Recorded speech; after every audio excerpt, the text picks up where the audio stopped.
sa tingin ko naman ay parehas. Opo. Si Senator Chis Escudero na siyang hinirang bilang presiding officer ng Senado para sa bilang isang impeachment court. May mga tao na nagke-question po ng pagtatalaga ng isang presiding officer other than the Senate President. Yun ang mabigat dito. At sabi po nga nila, maaring ito ay magresulta ng pang-invalidate ng itong impeachment proceedings na ayaw naman natin kasi baka sabihin na naman nila technicality, etc. Kanya lang parang sila na rin ang gumagawa ng sarili nilang bato na ipupukpok sa kanilang ulo eh. Ha? Yeah. Kita mo ha? Di ba noon, mag-rewind tayo. May rewind pa ba ngayon? Wala na rewind kasi kasi hindi na siya Betamax or VHS di ba? Opo. Na nagre-rewind o cassette, di ba? Opo. O streaming na ngayon eh. Yes. Okay. Throwback tayo. Throwback, Di ba yes. nung June 3, nagpalitan ng leadership ng Senado, di ba? Opo. Bago sinabi yung 12 daw ay quorum na. Okay. Then, pinalitan ng Senate President. Yes. Then, inamend nila yung rules ng impeachment. Sitting not as an impeachment court, but as the Senate. Oh. Sinabi nila, pwedeng maglagay ng presiding officer aside from the Senate President. Okay. Unang-una, kinwestiyon yan.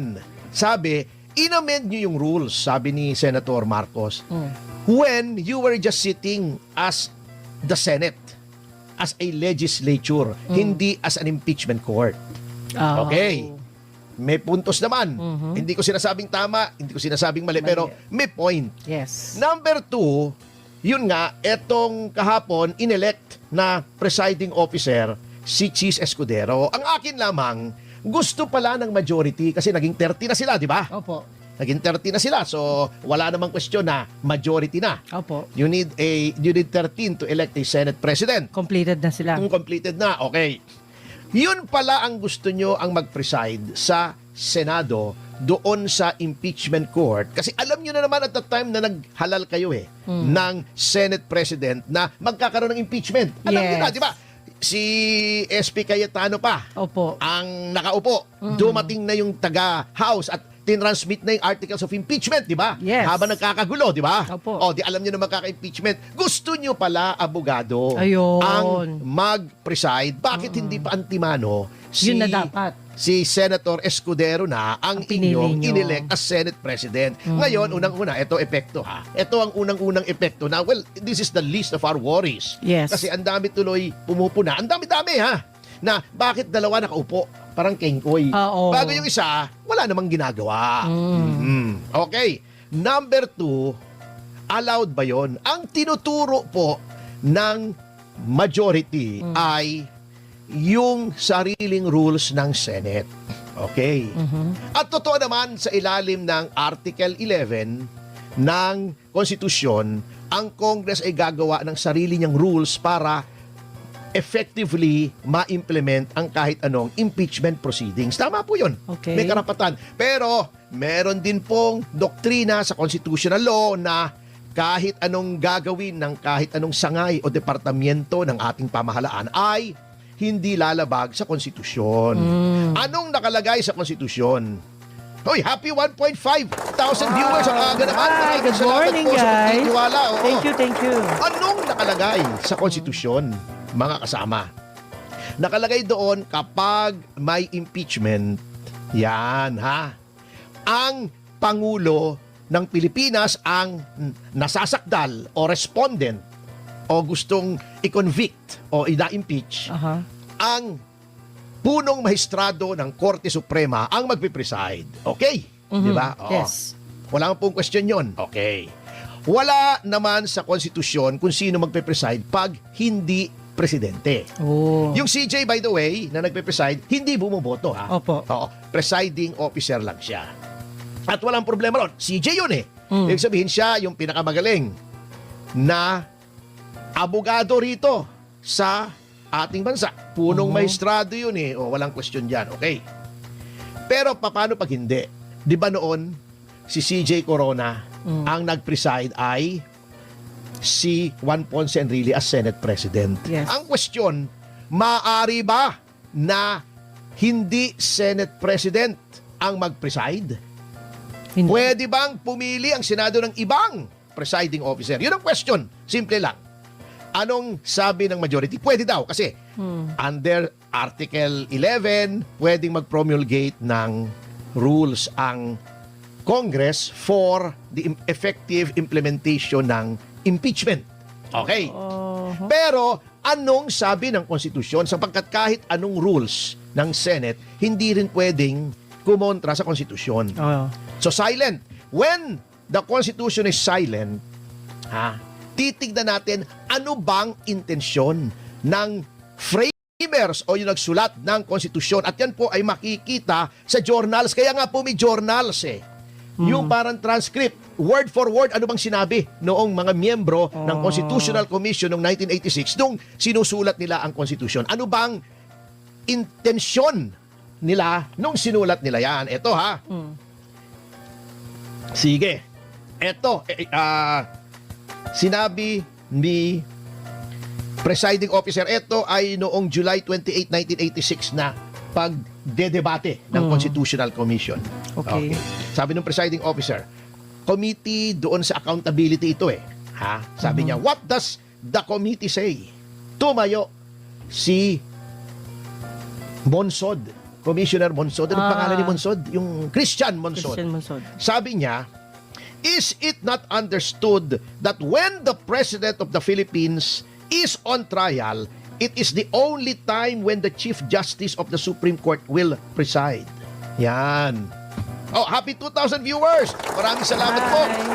Thank you. Sabi niya, di ba, pagka ang presidente ang nililiti sa impeachment, yung Chief Justice, okay? Yes, kapag president. Oo, sabi niya. Is it necessary to say that the Senate President shall preside during all other times? Sabi niya, kailangan pa bang sabihin na ang Senate President ang magiging presiding officer? Pagka hindi na presidente, basta any of the impeachable officers, Vice President, Chief Justice and Justices of the Supreme Court, yung mga constitutional bodies, COA, COMELEC, yan Civil Service, okay? Sabi ni Mr. Davide, nabuhay pa ngayon. Opo. Dating Chief Justice ito At siya nag-preside noong impeachment ni Pangulong Estrada doon sa mga bata na hindi naabutan yon. That year 2000 yon.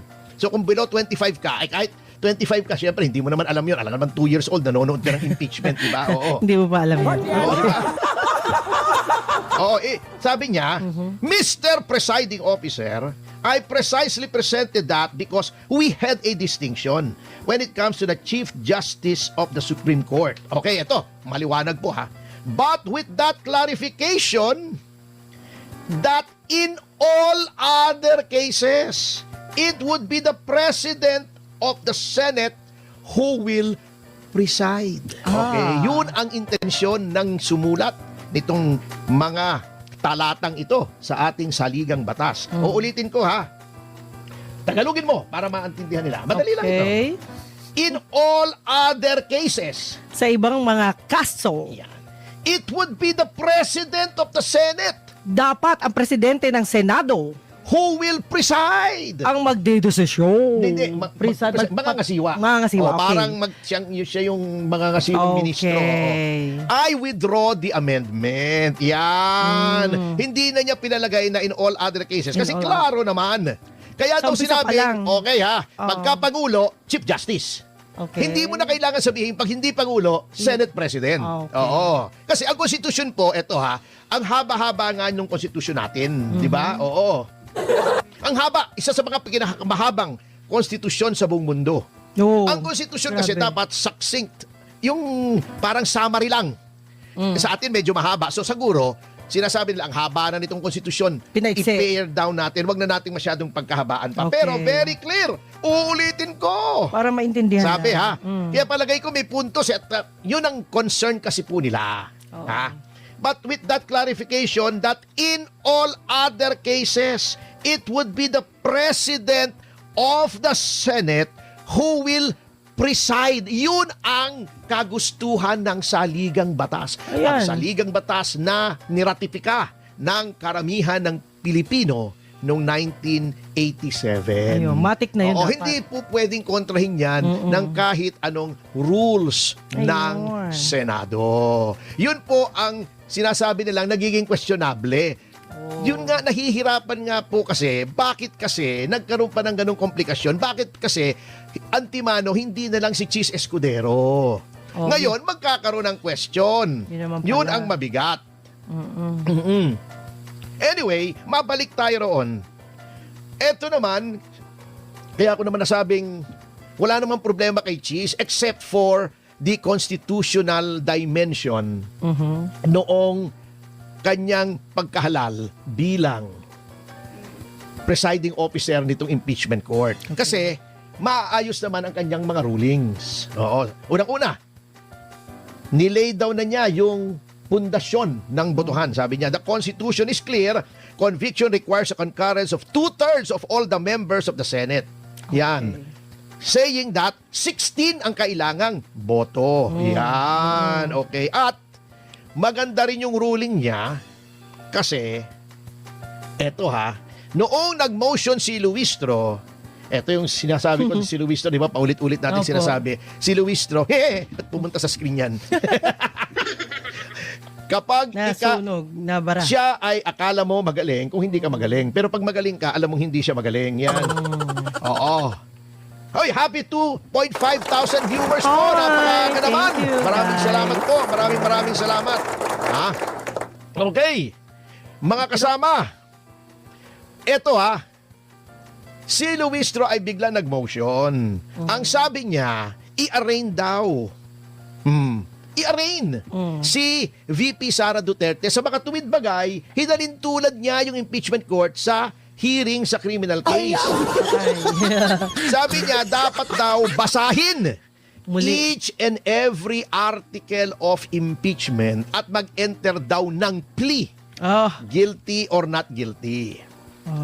Sabi ni Attorney Sison, yung abogado ni VP Yun. Sara, yung lead counsel, Yan ang magaling. yan.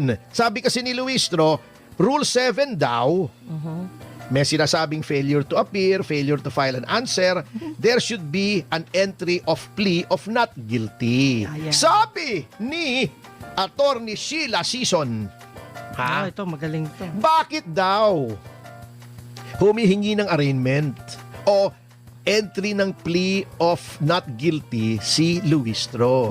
Kasi sabi niya, walang suporta sa rules yang sinasabi mo manay, sabi niya. Kasi yang plea of guilty or not guilty, kapag ang respondent sa impeachment trial ay hindi sumipot, either by himself or herself or by counsel, at hindi nag-file ng answer. Yun. Okay.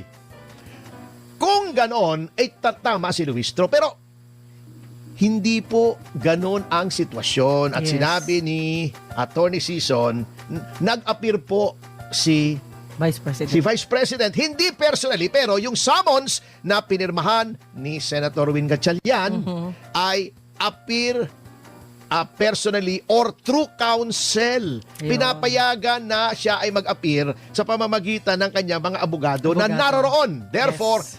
it is compliant with the summons na pinadala ng impeachment court. Number 2, may answer naman. O bakit ka magpa-file ng maghahatag ng motion na i-arraign. Okay, yun ang debate. Yan. At pagkatapos ng pagkatapos dinggin ang mga argumento ng magkabilang panig. Yan, oo. Uy, happy 3K viewers! Maraming salamat. Napakaaga naman. Oo. Thank you guys for watching. Thank you. Sabi ni Senator Escudero as presiding officer, wala namang arraignment yun eh. Oo naman oo. Oo Kaya naman tuloy. Jervil Oo naman Ibang kaso. sobra ka naman Wala naman sinasabing arraignment eh. Oo. Sabi niya. Oo. Okay, eto sabi. Tagalogin mo. Bilib na bilib. Oo. Okay, sige. But in this case, Pero sa kasong ito, sabi ni Escudero to, she has filed an answer siya ay sumagot. and in fact has appeared. At sa makatuwid, siya ay dumalo. through counsel. Sa pamamagitan ng kanyang abogada. Yan. Abogado. Gumagaling tayo sa interpretation. Oo. Hindi ako Insofar marunong as the pasensya na. readings of the articles of impeachment, Ayan, mula sa pagbabasa ng mga article sa impeachment, it will be done. ito ay ginawa. Gagawin. Gagawin, yan, no? okay. At the final resolution of this case. Sa pinaling resolusyon ng kasong ito. Yan. For those reasons, Sa ganong paraan, the motion is denied. ay napahiya siya. Ay, Yun. binali ko. Yun. Ay, iya. Ang nangyari. Hindi, grabe na kasi. Pasensya na. Hindi, gusto kasing Super, magdrama eh. Opo, yun dahilan. Gusto magdrama, oo. Anyway, Come on. ngayong pangalawang araw ng impeachment trial, Opo. di ba? Ito naman ay live stream. Sigurado naman yan. Mamaya Mapapanood na, I'm ng sure lahat. live stream yan dito sa SMNI where Yes. the truth that matters. Ano? Yes. Ito po yung- Makatotohanan. makatotohanan po ang mga maririnig nyo rito. Pero, syempre, since this is a public trial, pwede rin yung old school. Pwede kayong pumunta roon, Yun. personal, at manood. Hala. Ngunit, Hmm. may mga requirements po. Number 1, dapat ay magrehistro kayo Oh. online. At kayo'y Okay. bibigyan ng QR code. Lagyan nyo yung pangalan nyo, address nyo, Yun. etc. etc. Siguro, for security reasons na Opo, rin. Wala opo. namang problema po yun. Senado yan, impeachment Oo. yan. Eh, ha? Higpit. Alam naman natin, nagkakainitan ng ulo dyan. Buti na Opo. yung sigurado, di ba? Ay, tama ka. Okay. Tama. So, magre-register ka, bibigyan ka ng QR code bago ka papasukin. Plus, hindi ka pwedeng mag-selfie-selfie doon. Oo, bawal. O kumuha ng retrato. Yes, bawal. O kahit yung mga ibang media, kailangan humingi ng pahintulot na Oo. magkukuha. Yan. Hanggang May ballpen at papel lang guidelines. sila, Oo. di ba? Yan. Yung mga cellphone nyo, tablet o kahit laptop, Silent na dala nyo, lahat. Silent, oo. Yes. Silent lahat. Pwede naman, hindi naman pagbabawal, pero Opo, silent. silent. At huwag kayong kumuha ng video kung kayo Bawal. ay yung mamamayan lamang, Opo. may mga autorisado lamang na kukuha ng retrato. Video at litrato. Okay. Yun. So yun ang isang mga hindi naman sasabing paghihigpit, kundi mga patakaran. Pero attorney, take note, ballpen at papel lamang. Ballpen ang at papel presensya. lang, Yun lang oo. importante dala nyo. Parang yung, natutuwa ako, parang yung yung sa courtroom sa Amerika, di ba, bawal na bawal doon. Opo. Di ba, yung mga drawing, yes. di ba? Di ba? Oh, yung dinodrawing na lang nangyayari nila sa eh. courtroom, dinodrawing lang, Yun na. meron taga-sketch. Oh, magaling Oy, happy sketch. 3.5 viewers po live sa DZRH Thank you, guys. YouTube. Maraming Yan. salamat po. Oo. Eto naman, Okay. ang kengkoy na naman. Etong si Adyong. Oh, Alam niyo kung sino to si Adyong, di ba? Yung quad ko may masyadong Cartilage. maepal kung ano-anong sinasabi. Pakyut-pakyut daw yung kliyente ko, etc. Eto, sabi niya, dapat daw ang mga prosecutors ay hindi sumuko, di ba, sa political pressure. Bo. Yan, hindi daw sila dapat susuko. sumuko o maantig o maapektuhan. Sino ba Matakot, parang nagpo-political pressure? Hindi ba kayo? Yun. Hindi naman kami. Oo nga, ba't Political nagkaganon? pressure daw. Pinopolitical pressure ng administrasyon ang mismong Senado. Ninyo. Bakit? Di ba? Ang gulo. Na-elect si Cayetano ng majority, Opo. pinilit nyo na yung minority. Pinasok Sinuspend ang- nyo pa yung Sergeant at Arms. Di ba? Pinakulong nyo pa si Jinggoy. Oh. Ginawa nyo pang wanted si Bato. Hindi naman mandatory ang ICC. Wala na naman tayo sa Correct. ICC. At Oo. inargue na natin yan kung bakit. Hindi ko na uulitin. Opo. Pinakulong nyo si Marcoleta. Ngayon naman tinatakot nyo si Bongo ng ICC warrant 10. Oh. Meron pang yung sinasabi. Alam nyo, 2025 pa. November 2025 pa sinasabi ng ombudsman, may mga makukulong yung si Kayaon ba yun? Sino ba yun? Yung babae, Mitch. Kayaon ba yun? Hindi ko- Oo, na congressman, si Joel Villanueva, ayun, si Jinggoy sinabi, pero yun nga. Bakit isa-isa? At bakit kalaban lang. Bakit yung kakampi? Bakit yung Bakit sa inyo wala? bakit yung pumunta sa majority na si Joel Villanueva? Wala. Oh. Bakit yung mga congressmen? Wala ni isa. Wala ni isa. Ang daming nabanggit na congressmen doon sa ICI, di ba? Yun. Ang daming pinatawag na congressmen. Ano ba naman yan? Nasaan sila? Yun, nauna pa si Marcoleta na siyang nag-iimbestiga. Okay. Pambihira naman, oo. Ano ba naman yan? Teka, natitension ako. Bakit? May kape dyan, may kape. Oo. Kape. Di ba kahapon, timing na timing naman eh. Halatang Opo, halata opo. naman kayo. Pambihira naman kayo. Huwag naman ganun. Kung kailan magbubukas yung impeachment trial at nandun si Marcoleta, binawasan nyo pa. Ayun. Tingin nyo ng timing, ano? Kita mo ha, plunder. May 10 days naman ang korte para mag-decide. To answer. Final Friday, Monday may desisyon. Ibig sabihin, Bilis. palagpakan natin ang Sandigang Bayan kung sila ay nagtrabaho ng Sabado at Linggo para tingnan yung ebidensya. Oh. Bago may warrant agad. Wow naman, timing naman. Si Mike Defensor, yung sumusuporta sa 18 Marines na ayaw yung pakinggan, pinaaresto nyo rin. Oo, galing nyo. Anong kasalanan ng tao? Ha? Nagsabi ng totoo. Nagsabi ng totoo. Oo, Tinutulungan yung mga gagawin nila. nagsasabi ng totoo. Tinulungan Opo. si Gutesa. Tinulungan yung 18 Marines. Ayan, nakulong yung tao. Kawawa naman. Oo. Sinisira nyo yung buhay ng mga tao para lang matakpan. Sa bagay, alam nyo, ilagay mo yung sarili mo sa lugar nila. Eh kung daan-daang bilyon talaga yan, kahit ano, gagawin ko na. Pero ako, Opo. hindi ako ganan. Hindi ko gagawin talaga yan, yung piperwisyo mo yung kapwa mo. Alam nyo, ang mga bagay-bagay ay hindi lamang dito sa mundo, Yun. mga kasama. At may karma. Lahat ay may hangganan. Kita mo si Noynoy Aquino na karma, he died alone. Oo nga. Unloved. Oo. Parang walang nangyari sa Oo kanya. di ba? Yun ang mabigat po, mga kasama. Ha? Di ba sabi nga sa Biblia, what does it profit a man to gain the whole world but lose his soul? Anong mapapala? Anong pakinabang ng isang tao na maging pag-aari niya ang mundo ngunit Aha. mawala naman ang kanyang kaluluwa. Yan ang nangyayari po ngayon. Opo. At alam nyo, ang dami kong nakausap, nalulungkot po talaga sila. Totoo. Tama yung sinabi ni Mike Defensor nung huli kami nakita dito sa SMNI. Opo. Noong Sabado, guest ko siya doon sa Small Talk. Sabi niya, pambihira.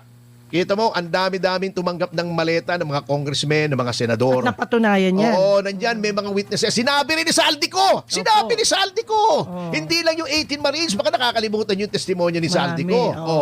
Pero anong nangyari? Sabi niya, mukhang mauuna pa kaming makulong kaysa Yun. mga tumanggap ng maleta. At totoo nga, grabe. Ayun na. Una na nga silang nakulong. Yun na. At yun na nga mga kababayan, ano na